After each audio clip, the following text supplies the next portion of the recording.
Hello again everyone, Saka here, and welcome to a Starfield sort of deep dive where I don't look at the whole trailer, but I do pose a few theories that I have, as well as a few questions to ask that I haven't seen any content creators go into or ask as of yet. So I'll skip around the main video. Of course, this is from the Starfield Direct, so if you haven't seen it yet, go ahead and check that out. But let's get to my first theory early in the video. We have a lot to talk about. The first theory I have is what happened to Earth. Now, looking at the Starfield wiki, it says Earth has been largely abandoned for as yet unknown reasons. And of course, that might be a big point of the game, or that could be understood by the characters, of course. People from Alpha Centauri should know what happened to Earth. And I believe this is a shot of Earth right here, as other channels have posed the Gateway Arch in St. Louis. But the Gateway Arch in St. Louis is pretty close to downtown, and I'm only really seeing rock formations as well as major cracks in the landscape. Now, thanks to the arch being symmetrical, there are only two locations that the camera could be. One is looking just past downtown, and the Mississippi River would be running just about so. However, as we can see, this is not the case. It's pretty flat, and there's no indication of the Mississippi River here. And looking at it from the other side, we can see that the river would be on the back side of the arch, and that might be a little bit of an indication of a river, but still, there's no erosion or anything here that would say that a river even existed. Now, in 2300 or whenever Starfield is, possibly the Mississippi River no longer existed. But I have a theory of what happened here. Now, this is my personal opinion, but this screams to me as an X4 player as well as a Stellaris player. This screams terraforming project gone wrong. And it makes sense. If Earth was to be a colonizing species, it would be very inconvenient to try to fit our needs to the planet that we're landing on. It would be much easier in the future to mold the planet to what we need it to be. However, I believe that we got a little bit too overzealous and the terraforming went crazy, leaving nothing but this desert, rocky area behind. So if my theory on terraforming is correct, I believe we're looking at it from this angle, and everything out here, the flat land and the not so tall buildings, is just out front, and downtown St. Louis would be right over here, just off screen. However, the terraforming may have went so bad that the land may have liquefied or turned to unstable sand or clay or something, and the entire, infrastructure sunk into the ground, and it's buried beneath, tons and tons of dirt and rock. And why the St. Louis Arch managed to survive, I'm not sure. Maybe it's, structurally sound, way deep into the bedrock, let's say, and it managed to stay up while the buildings themselves were not as, foundationally sound. But I believe what happened to humanity was terraforming gone wrong. You've heard it here first. We'll see come September whether or not I'm correct, or maybe the game don't even address what happened to Earth. Who knows? The first question I have on Starfield is survival mode plan, because this health, 3 health, sure, 15 health, 3 health, 15 health, that may prove very beneficial to low-level characters, but as you level up, and I assume gain a ton more health, the food isn't going to be essential and maybe an afterthought, even though it looks pretty. But in survival mode in Fallout 4, food became very essential, cooking recipes, safe food that wasn't radiated. There may be a very similar situation here where you have to eat. I wonder if survival mode will be in the base game or if it's in a future update. And if it is, will you be playing survival? That's something I have to think about. The next question I have was kind of touched on, but each planet having resources, and the X4 player in me is used to basic essentials that gets everything in the galaxy going. Everything in X4 can be built from ore, ice, methane, silicon, or hydrogen, and all of those get sent into a lot of different factories and produces everything in the galaxy. But we can see that Porum 5A has 8 resources. As you mine these, where are they stored? And can you ship these? If you were a space trucker, could you, say, take a load of water? Could you take argon? Could you take lithium? Could you take loads of these resources just by themselves and sell them? Or are these crafting resources only essential for building your habitation modules? Looking at the first set of jumps, the linear system level 45, so there is indication that your character should be a certain level before trying to land on any of these, I assume. My question for this particular section, if we had the fuel, as it takes 58.6, I guess, tons of fuel or what have you to make the jump, if we had that tin, could we go ahead and make those jumps, or do we have to explore it one by one? Because that Lineus 2 is 3 jumps away. Do we have to clear each system along the way or establish a route to go from point to point, and then we could just speed along to our final destination? Because we can see as the developer sets course for Alpha Centauri, it is a 2-jump travel, and they jump straight there through Olympus, assuming they have already traveled to Olympus and are making their way straight to Alpha Centauri. Would you have to go to Olympus first before jumping to Alpha Centauri? By the time you meet them, Constellation is sort of seen as this mythical group. Most people don't even know they exist anymore. They're the last true explorers in the galaxy, and they're trying to find the answers to some of humanity's biggest questions. So Space Whale Man brings up an interesting point. If Constellation are the explorers, the ones who want to see what's out there, and they're mythical, that tells me that humanity itself has lost its drive to push forward, to see what lies beyond its borders. Now, that could be from the factions that they know exist, like those that snake cult that we've seen further, and that humanity is just comfortable where they are at, and they don't want to poke and prod the bear, essentially. So it's interesting that humanity has lost its exploratory drive, except for the rich businessman, someone who believes someone is out there, and someone who is just motivated to go out there and see what lies in the great beyond. So the main focus when we're designing a city is obviously what supports the story. We try and tell as many small stories as possible. This is a Colony War Memorial.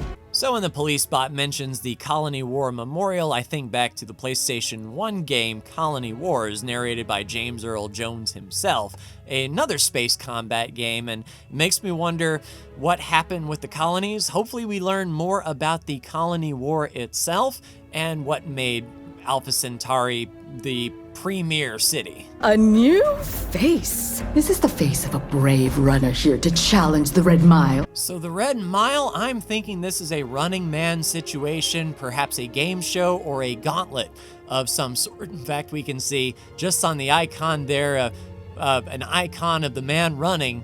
I'm getting some Schwarzenegger vibes, and I wonder, could you become a champion of the Red Mile? Could you come back and defend your, I guess, gladiatorial title against other runners? Or is this something that you just survive for points or credits or clout? Who knows? I wish they would have played around a bit more in character creation, as it showed this gentleman here, and all they really did was modify his hair. They didn't go into modifying cheekbones, nose, eyes, anything like that. They just sort of rounded the face a bit and went straight to the hair. I want to see how, I guess, pliable the NPC or your character's face can be, because having 40 presets is good, but it's not good if none of the presets are fitting what I want to be. It does look like we have some good skin tone and intensity sliders as well, so certainly a robust character creator. I just want to get my hands on it and see what I can do. And coming from a D&D background, it's interesting to see there are no ability scores. There is no strength, there is no intelligence, there is no charisma. Everything is dependent on your level up skills. So these are going to come into play much more than previous Fallouts or Elder Scrolls, where it gave you, just extra damage or the ability to unlock higher tier stuff. These do the same thing, but these are your entire character. I am extremely excited about the ship builder. My question would be about these missiles. So we see that the missile launcher has 6 missiles it can fire. Is that it? Do you just get 6 missiles? Do they fire 6 before they have to reload? And if you do have to reload, do you have to buy more missiles, or is it just a reload that you have to do but you have infinite missiles? One thing I wish they would have shown was, after speaking to Marika, is it a steady price? Is it a one-time price that she is asking for? And is there a cost, a paycheck that you have to provide your crew? Or is it like X4, where based on how many pips they have in their certain skills drives their cost of hiring up? And are we going to see anything crazy like a 5 million credit individual who is amazing at everything? Or in the case of this poor bro, I'm sure he doesn't want anything but to get off that rock. The next question I have is, if this is the player, did the player call their primary ship to come pick them up? Or did the player, say, set up a business here on the colony, which there is a perk that you can choose to start your own business? Has this player start a mining operation, and this is an NPC ship actually coming to buy goods from them and taking off? And if this is true, can the player wait for an NPC ship to land, then hop on that NPC ship as it lands and just catch a ride to wherever it is that they're going? That would be interesting. So as an X4 player, this part has me with a ton of questions. As far as ship-to-ship combat, we can see targeting individual systems, targeting the particle weapons in this case. We can see a pair of turrets on the side. It looks as this ship turns. It dynamically selects the closest one. It doesn't look like you could hand-pick a certain turret, just whatever's closest, which works. My big question is this an individual component shield? So are each of these individual turrets individually shielded? We can see the sort of shield going down here, and as they fire on the shield, the entire ship shield is now gone and they're eating into the hull, but that individual component looked like it still had shields up, which would kind of be like X4 in that way. One thing in combat I would really like to see is a quick match speed to target. Because nothing is worse than, knocking out an enemy's engines to where they really start slowing down, but you're still at full speed and you fly right by and you have to manually adjust that. That may be part of the dance that they're talking about, not just pulling your trigger, but a quick, maybe just a left stick click to match speed to target. That would be really, really good, especially if it was dynamic. So as you did damage to this ship and it slowed down, your ship would slow down to match that, so you never went flying by, especially if you were targeting engines or turrets on, say, the backside, and you didn't want to poke out and get hit by the front guns. You could just stay hidden nice in the back. So my big question is, can you scan this thing ahead of time and see how many people are waiting for you and what level are they? Because in X4, when you select a target to board, a capital ship to board, you see all the crew members that are on that ship and what their defense skill level is. And when you start a boarding operation, you know how strong a Marines you need to bring to take this ship. All right, so 56 folks on board. Let's look at the makeup here. See how many of those are Marines, how many of those are service crew. Information on that, please. All right, so just 4 Marines, 2-star is at the highest. Let's take a look at its loadout. So it's got Mark 1 everything, so we won't really be able to flip this one much. So that would be really handy to know what I'm walking into. If I'm not level 50 and I board this level 12 ship thinking, oh, this is easy sauce, and there's 10 level 50 guys with guns barreling down on me, that's not going to end well. Once you've taken control of an enemy ship, it's yours. Add it to your fleet and retrieve it at any spaceport. So I feel the word fleet is not an appropriate term as an X4 player. I'm used to a fleet being 1 carrier, 5 corvettes, 40 fighters, 10 traders, 10 stations. That's a fleet. Having 9 ships that you could call up, that's a collection, it's a garage, it's a storage facility. Sure, you can have multiple ships, but you can't have all 9 with you as your wingmen flying from place to place doing combat operations, I don't believe. DLC incoming, fingers crossed, but the use of the term fleet, I don't think reflects what's actually going to happen here. So I'm gonna call these fine folks the Markiplier Squad for one reason. If they needed brave volunteers or stupid volunteers, I would be there so fast. So as Mark said, if there were a need for brave volunteers or stupid volunteers to go to space, they would be there.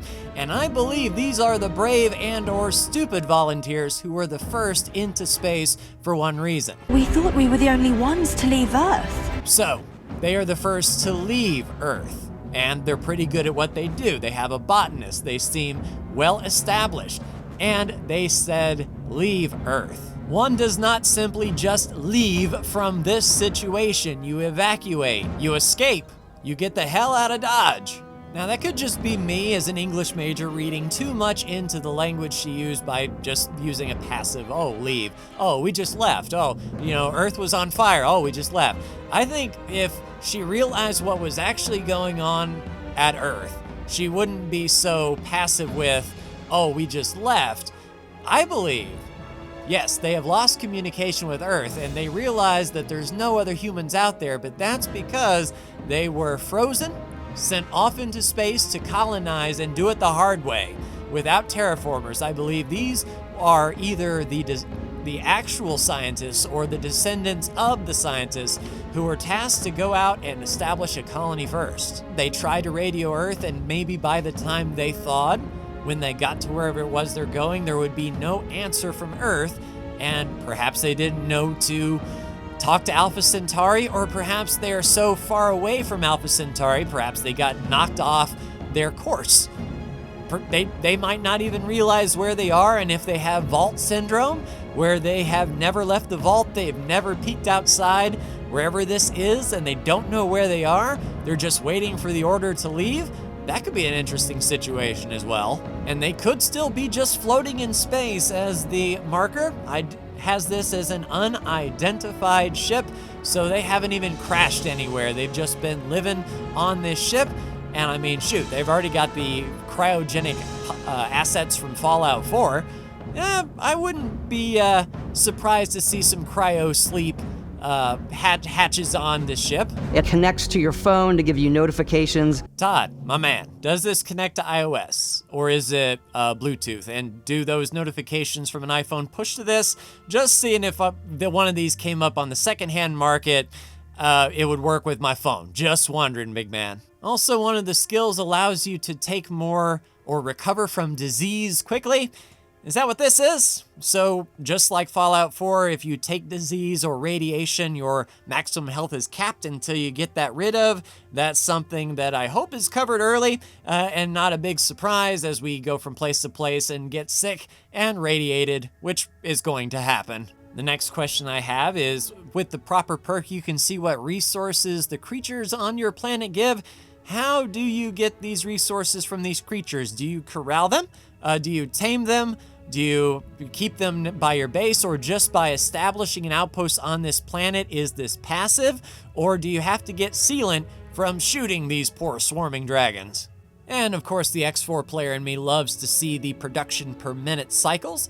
Very handy. In X4, it is production per hour, but production per minute seems pretty good. And cargo space. So I'm assuming the production per minute goes into your cargo. And can your ship pick this up without landing? Or do you need to land at your outpost to pick up this cargo? And as I mentioned before, can NPCs come and buy your extra stuff? Can you set a limit of things to sell, or is this just your stuff? So explosive rounds, installing those, all well and good, but once you empty the clip or the magazine, does this weapon lose those explosive rounds? Are they good for just one magazine? Because it seems pretty awful cheap to make things explode and increase its physical damage and always have that on the weapon. Seems a little bit overpowered, but perhaps not. And of course, it ended with this very cool looking shot of the assuming to be player character just using the force, slowing time, and just wrecking everyone. So I'm guessing, is this a mid to late game thing? Kind of like a Dragon Shout, how you had to visit the Greybeards and learn Fusro Da, and then the world of shouts opened up to you? Or is this a very late game thing where once you go through that ring you see precursor technology or whatever, or precursor knowledge, and you unlock psionics. So that is something to look forward to for sure. But one thing that is for sure, I am super excited for Starfield. I hope that I can bring it to the channel for sure. I'm working on looking at some computer parts. I'd like to have the best experience possible. I think my machine could do it, just maybe not the best. So that could be a money sink. But look for more things from me in the future. If you're excited for Starfield, let me know. And let me know, do you feel I'm on par with my assumptions, my theories, and what questions do you have from this trailer that you would like to see answered sooner rather than later? But one thing's for sure, we are all looking forward to this. But that will do it for me, everyone. Like, share, and subscribe if you are so bold. Thank you so much for tuning in, and I will see you in the future for Starfield. Take care.